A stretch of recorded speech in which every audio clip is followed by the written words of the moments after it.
नमस्कार दोस्तों, आप सभी का स्वागत है हमारे YouTube चैनल PCM क्यूब पर। Myself Saini Verma from NIT Agartala. हम लोग समुच्चय थ्योरी जो सेट थ्योरी जो पढ़ रहे थे उसमें 1.3 जो है एक्सरसाइज का 5th question 6th 7th 8th question आपका लिखा है, ये हम लोग करेंगे। पहला क्वेश्चन है जो 5th क्वेश्चन है, पावर सेट ऑफ ए जिसको हम लोग घात समुच्चय कहते हैं कि कितने अवयव हैं यदि a बराबर 5।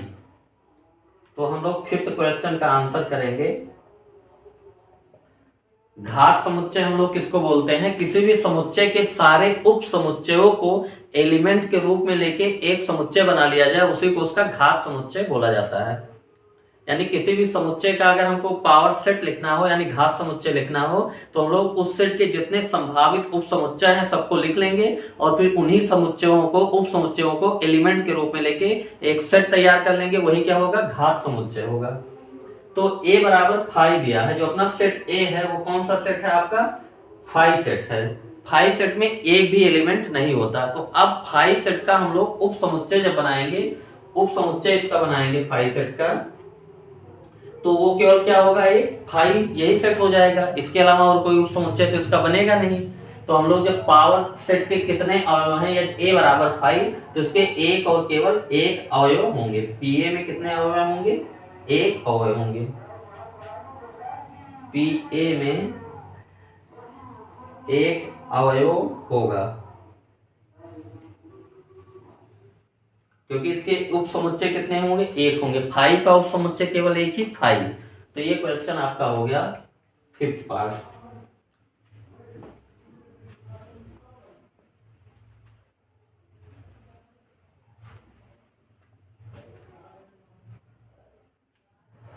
फिर छठा क्वेश्चन हम लोग देखते हैं। 6th क्वेश्चन क्या कह रहा है? निम्नलिखित को अंतराल रूप में लिखिए। सभी x का समुच्चय x belong to real number, x वास्तविक संख्याओं के समुच्चय से होना चाहिए और x greater than -4 less than equal to 6। अंतराल रूप में लिखना। अंतराल रूप में हम लोग कैसे लिखते थे कि किसी भी नंबर को, तो हम लोग क्या करेंगे, जो पहला पार्ट आपका है, पहला पार्ट यहाँ पे ऐसे लिख लेते हैं, सभी x का समुच्चय और x क्या होगा? बिलोंग टू रियल नंबर और x की वैल्यू क्या होगी? -4 से बड़ी और 6 से छोटी। तो हम लोग क्या करते हैं, एक नंबर लाइन लेते हैं। नंबर लाइन पे क्या होगा? -4 कहीं पे होगा, -4 के बाद सारी संख्या होंगी, फिर 6 आएगा। तो अंतराल के रूप में लिखने के लिए 6 क्या है आपका? शामिल है। तो 6 पे हम लोग क्या करेंगे? डार्क सर्कल करेंगे, ये बताएगा 6 हमारा शामिल है और -4 हमारा इक्वल टू नहीं लगा है -4 पे, तो ये शामिल नहीं है। तो हम अब इसको अंतराल के रूप में लिखेंगे। ये क्या हो जाएगा? -4 और -4 पे छोटा ब्रैकेट, क्योंकि -4 इंक्लूड नहीं है, 2 6 और 6 पे क्या करेंगे? बड़ा ब्रैकेट लगाएंगे। ये आपका हो गया अंतराल के रूप में पहला पार्ट। इसको कैसे पढ़ते हैं? ये सारी संख्याएं -4 से 6 के बीच में सभी संख्याएं इसमें हैं और -4 इसमें शामिल नहीं है और 6 शामिल है। तो ये पहला पार्ट हो गया अंतराल के रूप में। तो पहले पार्ट का आंसर सीधा सीधा क्या हो गया? -4 to 6 और 6 पे बड़ा ब्रैकेट। सेकेंड पार्ट -12 से -10 तक, तो -12 और -10 हमारा जो है इंक्लूड नहीं है, तो ये क्या हो जाएगा? -12 से -10 और दोनों पे क्या हो जाएगा? ये छोटा ब्रैकेट हो जाएगा। ये x 0 से 7 के बीच में और x belong to real number, तो ये क्या हो जाएगा? 0 to 7। बस हमको ब्रैकेट देखना है, 0 पे भी क्लोज होगा और 7 पे भी क्लोज होगा। फोर्थ पार्ट है 3 से 4, तो छोटी संख्या पहले लिखते हैं 3 to 4, उसके बाद 3 पे इक्वल टू लगा है तो बड़ा ब्रैकेट, इसको 4 पे भी इक्वल टू लगा है तो ये बड़ा ब्रैकेट। तो ये आपका छठा नंबर क्वेश्चन हो गया। अंतराल के रूप में लिखना हम लोग बता चुके हैं पहले ही। अब 7th और 8th क्वेश्चन देखते हैं।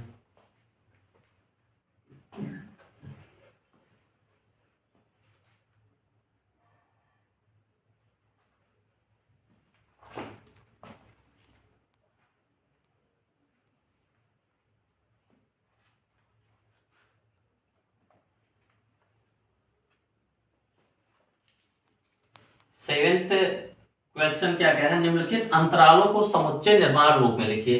तो इसके जस्ट पहले जो हमने क्वेश्चन किया उसका उल्टा क्वेश्चन है। वहां पे जो दिया था समुच्चय निर्माण रूप में लिखा था, उसको अंतराल के रूप में लिखना था और यहाँ पे हम लोगों को क्या है? अंतराल के रूप में लिखा है और समुच्चय निर्माण रूप में लिखना है। पहला क्या लिखा है, -3 to 0, -3 से 0 तक की सभी संख्याएं इसमें है अंतराल के रूप में, और -3 और 0 इंक्लूड नहीं है, शामिल नहीं है।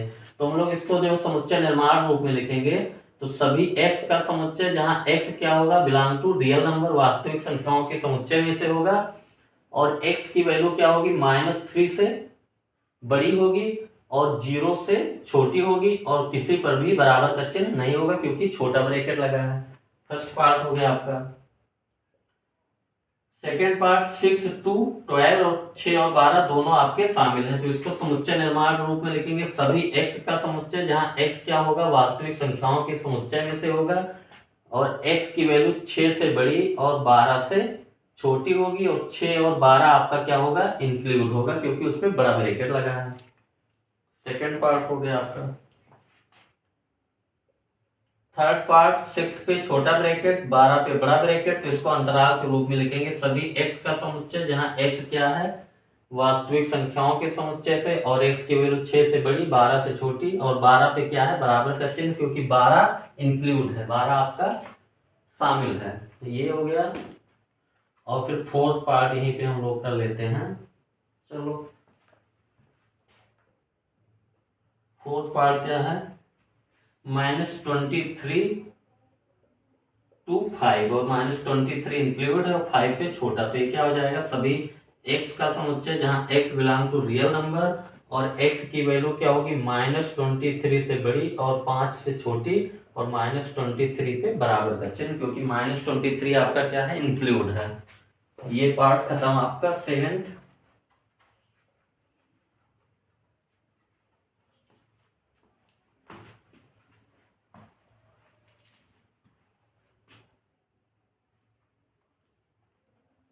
आठवां क्वेश्चन हम लोग देखते हैं।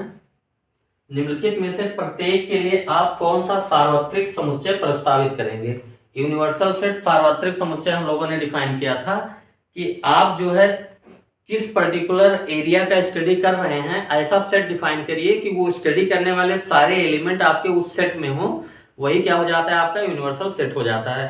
जैसे नंबर सिस्टम का आप अध्ययन कर रहे हैं, नेचुरल नंबर, प्राकृत संख्या, पूर्णांक संख्या, परिमेय संख्या, अपरिमेय संख्या, इन सबका स्टडी कर रहे हैं, तो आपका रियल नंबर का जो सेट होगा उनके लिए यूनिवर्सल सेट का काम करेगा।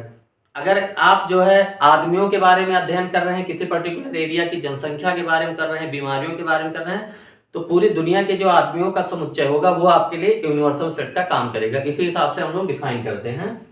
तो निम्नलिखित में से प्रत्येक के लिए आप कौन सा सार्वत्रिक समुच्चय प्रस्तावित करेंगे। समकोण त्रिभुजों का समुच्चय, तो आपको एक ऐसा सेट बनाना है जिसमें सारे के सारे समकोण त्रिभुज आ जाएं और वो त्रिभुज से ही संबंधित होना चाहिए। तो हम लोग इसके लिए क्या करेंगे, सभी x का समुच्चय जहां x क्या है,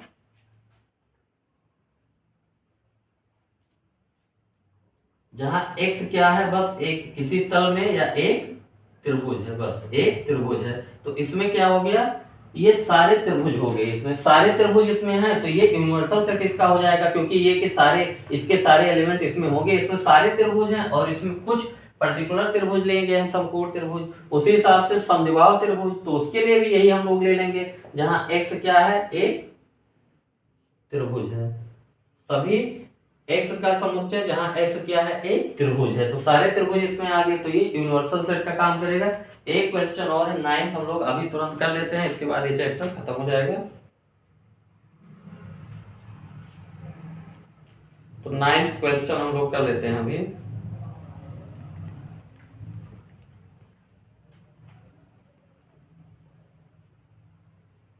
नाइन्थ क्वेश्चन देखते हैं हम लोग क्या कह रहे हैं। 9th question,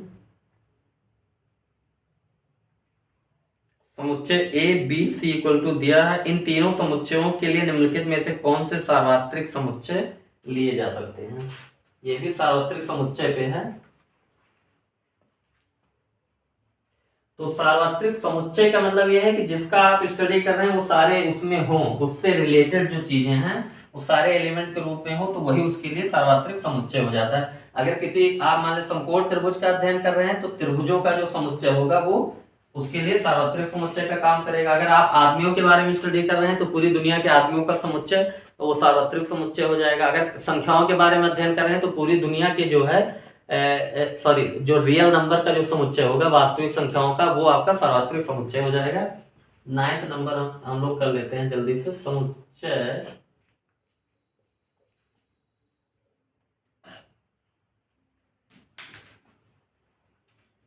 A equal to 135, इसमें 1 एलिमेंट के रूप में है, 3 और 5 एलिमेंट के रूप में है। B इक्वल टू दिया है, इसमें एलिमेंट के रूप में 2 है, 4 है और 6 है। C एलिमेंट के रूप में है 0, 2, 4, 6, 8। ये 3 सेट आपके दिए हैं, प्रदत्त है, गिवन है।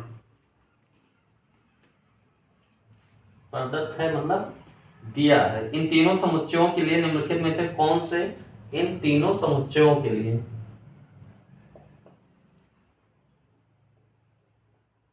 इन तीनों समुच्चयों के लिए निम्नलिखित में से कौन सा या से सार्वत्रिक समुच्चय लिए जा सकते हैं, के लिए निम्नलिखित में से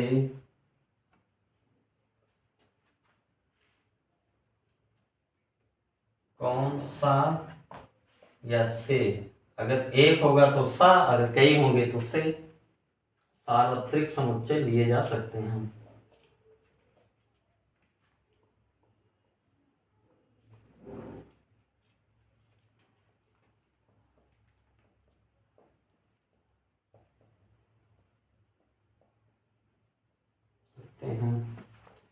इसमें जो पहला ऑप्शन आपका दिया है 0, 1, 2, 3, 4, 5, 6, सेकंड ऑप्शन आपका 5, थर्ड ऑप्शन आपका है 0 से लेके 10 तक नंबर है 0, 1, 2, 3, 4, 5, 7, 8, 9, 10।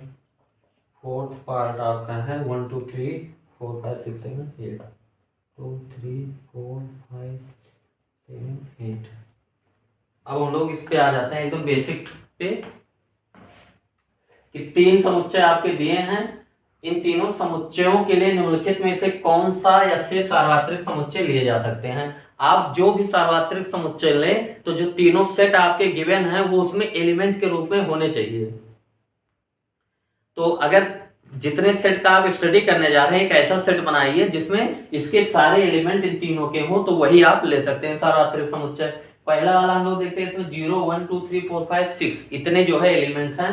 अब हम लोग यहाँ पे देखते हैं सी में जो है, इसमें 135 इसमें है, ए वाले सारे हैं, बी वाले 246 बी वाले भी हैं। सी का है 0, 2, 4, 6, 8, 0 है, 2 है, 4 है, 6 है। लेकिन सी का जो एलिमेंट 8 है, 8 जो सी में है, सी का एक एलिमेंट है, ये आपके फर्स्ट वाले पार्ट में कहीं पे एलिमेंट के रूप में है ही नहीं। तो आप अगर इसको सार्वत्रिक समुच्चय मान लेंगे तो ए बी सी के सारे एलिमेंट इसमें जब मिलेंगे ही नहीं, तो ये काहे का सार्वत्रिक समुच्चय, ये यूनिवर्सल सेट का काम नहीं कर सकता। ये क्या हो गया, खत्म हो गया, क्योंकि 8 इसमें नहीं है। एक एलिमेंट हम लोगों ने ढूंढ लिया जो इसमें है और इसमें नहीं है। सेकंड वाला तो संभव ही नहीं, इसमें तो 5 है। थर्ड वाला हम लोग देखते हैं 0, 1, 2, 3, 4, 5, 6, 7, 8, 9, 10। इसके 135 है, 246 है, 0, 2, 4, 6, 8 ये भी है। तो ये आपका सार्वत्रिक समुच्चय हो सकता है। अब फोर्थ वाले पार्ट में हम लोग देखते हैं, इसमें 1, 2, 3, 4, 5, 6, 7, 8 है, लेकिन 0 नहीं है। अगर 0 होता तो ये भी हो जाता, तो ये भी यूनिवर्सल सेट हम लोग नहीं ले सकते। तो ये आपका क्या होगा, ये आपका सार्वत्रिक समुच्चय हो गया। किसके लिए, ये हम लोग सापेक्ष डिफाइन करते हैं, परिभाषित करते हैं। आप लोगों ने पहले बताया कि ये सापेक्ष होता है सार्वत्रिक समुच्चय। इन तीनों सेट के लिए ये सार्वत्रिक समुच्चय है, बस इतना ही है, ये सार्वत्रिक समुच्चय है। किसके लिए, समुच्चय ए बी तथा सी के लिए। तो इसमें हम लोग इतना ही रखते हैं। इसके बाद आपका आएगा समुच्चय पर संक्रियाएं आएंगी, तो इसको हम लोग बाद में करेंगे इसके बाद।